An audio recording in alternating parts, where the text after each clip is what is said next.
Bismillahirrahmanirrahim. Assalamualaikum warahmatullahi wabarakatuh. Bismillahirrahmanirrahim.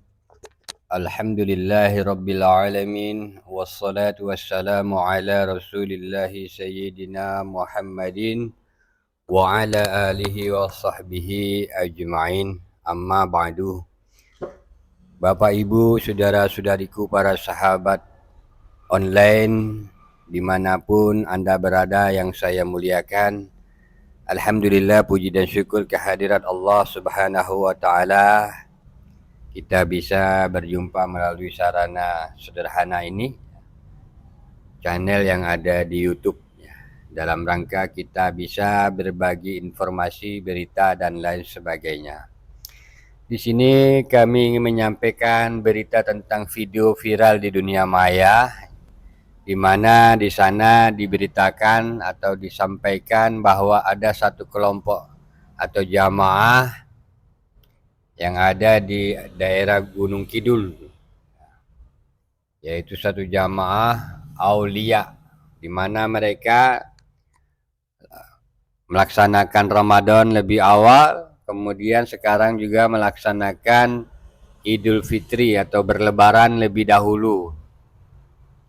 Mereka dalam keterangannya itu, jamaah aulia ini berlebaran Idul Fitri tanggal 5 April 2024, berarti kemarin, tanggal 5, hari Jumat. Saudara-saudariku, para sahabatku semuanya, jamaah aulia Gunung Kidul ini berada di komplek Masjid Aulia, pusatnya. Menurut daripada informasi yang kami dapatkan di dalam beberapa video berita ini yang ada di layar kaca Anda ataupun di perangkat handphone Anda, ini berita yang bersumber dari Tribun News. Tetapi video-video serupa ataupun berita-berita serupa juga disampaikan, disiarkan oleh beberapa media online lainnya seperti kompas.com, TV One dan lain sebagainya lah. Intinya di sini ada sesuatu yang aneh, unik, viral, dan kemudian menjadi pembicaraan di dunia maya. Mengapa? Karena ada satu kelompok jamaah yang bernama Jamaah Aulia yang berada di Gunung Kidul, tepatnya di kompleks Masjid Aulia, di mana mereka melaksanakan Lebaran Idul Fitri tahun ini, tepatnya hari Jumat kemarin tanggal 5 April tahun 2024. Jadi berbeda jauh dengan apa yang disepakati oleh para alim ulama yang ada di Indonesia ini, ataupun ketetapan-ketetapan tentang fatwa-fatwa yang dikeluarkan oleh para ulama yang ada di Indonesia maupun yang disampaikan oleh pemerintah melalui Departemen Agama. Jauh sekali bedanya, seminggu. Bapak Ibu, saudara-saudariku, para sahabatku semuanya, menurut pimpinan jamaah aulia, mengapa mereka melaksanakan Idul Fitri atau Lebaran lebih dahulu daripada apa yang disampaikan oleh pemerintah maupun apa yang disampaikan oleh para alim ulama yang ada di organisasi-organisasi besar Islam yang ada di Indonesia seperti NU, Muhammadiyah, NU dan Muhammadiyah maupun yang lainnya, Menurut pengakuan pimpinan jemaah aulia, bahwa dirinya mengaku sudah menelpon Allah Subhanahu wa Ta'ala. Kemudian Allah memberikan kabar, berita kepadanya bahwa seperti itu, puasa lebih dahulu, seminggu lebih dahulu, kemudian sekarang lebarannya seminggu lebih dahulu daripada apa yang ditemukan, disepakati, difatwakan oleh para alim ulama di dalam organisasi-organisasi besar yang ada di Indonesia ini maupun yang sudah disampaikan oleh pemerintah melalui Departemen Agama di dalam sidang isbat awal Ramadan tahun yang beberapa hari yang lalu. Saudara-saudariku, para sahabat online, Bapak Ibu, saudara-saudara yang saya muliakan. Maka pertanyaannya kemudian, apakah ini sesuatu yang dibenarkan? Ataukah kita bisa memberikan toleransi karena beda keyakinan dengan apa yang dilakukan oleh mereka ini, saudara-saudariku?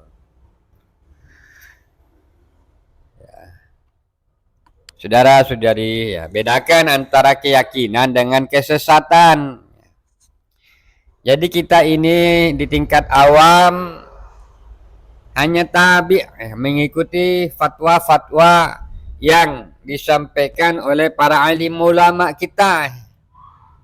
Kalau mengikuti pemerintah, maka mengikuti apa yang disampaikan melalui Departemen Agama. Mengikuti organisasi yang sudah populer, besar di Indonesia ini, ya, kalau Anda Nahdien, mengikuti Nahdlatul Ulama. Kalau Anda kebetulan Muhammadiyah, yang mengikuti pemimpin Anda yang ada di Muhammadiyah. Dan kebiasaan selama ini tidak pernah berbeda, jauh sekali sampai seminggu lebih. Maka ini kita dapat bertanya, jangan-jangan ini adalah suatu kesesatan, bukan keyakinan, yaitu kesesatan. Mengapa? Karena pemimpin daripada jemaah aliyah ini menggunakan metode pengalaman pribadinya sendiri, pengalaman batinnya sendiri, pengalaman spiritualitasnya sendiri yang tidak teruji secara ilmu agama kita. Pengalaman pribadi kemudian dijadikan sebagai dasar hukum untuk membuat fatwa kepada orang banyak. Ini sangat bermasalah dan sesat, ya. Apalagi disebut-sebut sebagai ilmu batin ataupun ilmu laduni ataupun apa, ya, untuk mengeluarkan istimbat hukum, fatwa dan lain sebagainya. Ini bisa sesat dan lagi menyesatkan. Jadi kita berharap kepada MUI, kepada ormas-ormas Islam, organisasi-organisasi Islam yang besar yang ada di Indonesia ini, seperti NU maupun Muhammadiyah, untuk bisa mengawasi kelompok ini, jamaah ini, supaya tidak lagi dicontoh oleh orang lain yang hanya mengandalkan daya batinnya yang belum teruji kebenarannya, karena siapa saja nanti bisa mengatakan bahwa dirinya mendapatkan ilmu laduni dan berhubungan langsung dengan Allah Subhanahu wa taala.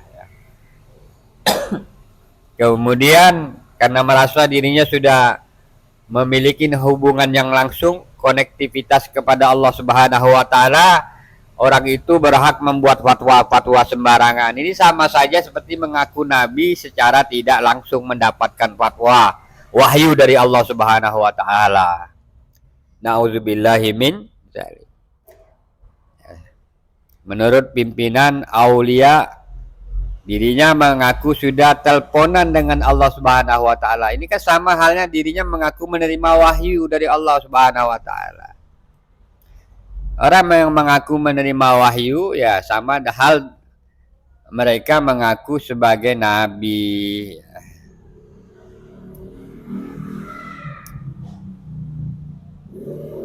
Ya, saudara-saudariku, para sahabatku sebangsa dan setanah air, ya.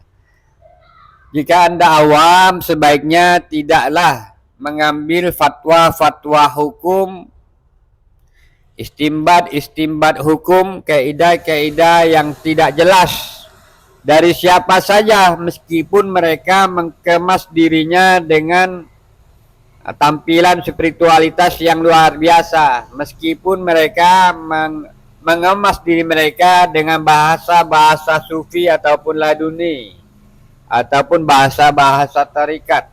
Tetapi ketika perbedaan mereka sangat jauh berbeda dengan ulama-ulama yang banyak yang ada di Indonesia ataupun di suatu negara ataupun di mana saja, bisa jadi mereka ini ada di dalam kesesatan. Jadi kita yang awam ikutilah yang mayoritas, dan itu sesuai dengan hadis Nabi.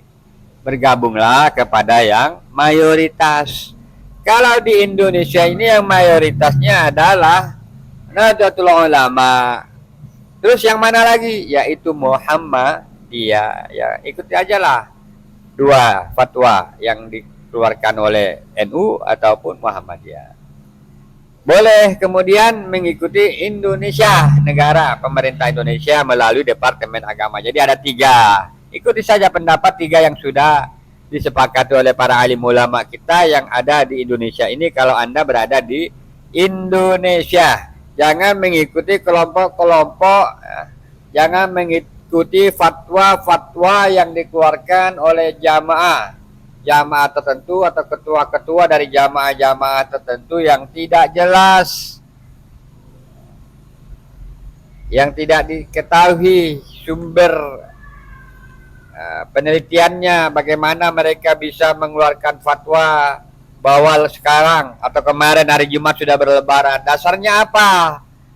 Hanya menggunakan bahwa pimpinannya sudah teleponan dengan Allah Subhanahu wa taala. Ini kan luar biasa, fatwa-fatwa yang seperti itu dapat menyesatkan umat, dan kalau hal seperti ini ditoleransi, kemungkinan memberikan ruang ataupun kebebasan kepada individu-individu, oknum-oknum tertentu atas nama ilmu laduni atau atas nama tarikat tertentu, ya, tarikat tertentu, tetapi dia sendiri berbeda dengan induk tarikatnya di dalam pengaplikasiannya, pengamalannya, baik secara fikih maupun secara ilmu-ilmu kebatinan. Bapak Ibu, saudara-saudariku, para sahabatku semuanya, apakah kita, pertanyaannya, harus toleransi dengan kelompok-kelompok yang seperti ini? Dengan dalil ini kan masalah keyakinan, kata mereka. Ya. Kalau kita lihat pedoman fatwa mereka, ini bukan masalah keyakinan, tetapi ini masalah kesesatan yang kebetulan ada di dalam satu kelompok jamaah yang dikaitkan dengan Islam ataupun agama Islam. Bapak Ibu, saudara-saudariku, para sahabatku semuanya, harus berhati-hati, ya.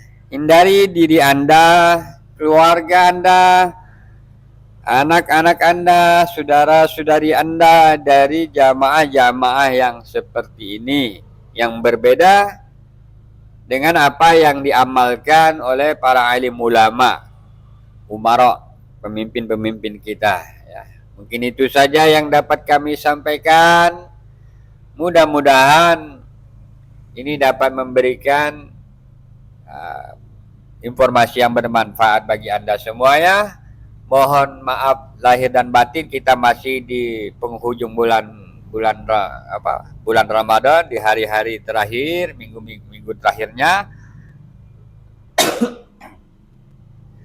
Semoga ibadah Ramadan kita diterima oleh Allah Subhanahu wa taala, menjadikan kita sebagai hamba-hamba yang imannya sempurna, mendapatkan predikat takwa dari Allah Subhanahu wa taala sebagai muttaqin.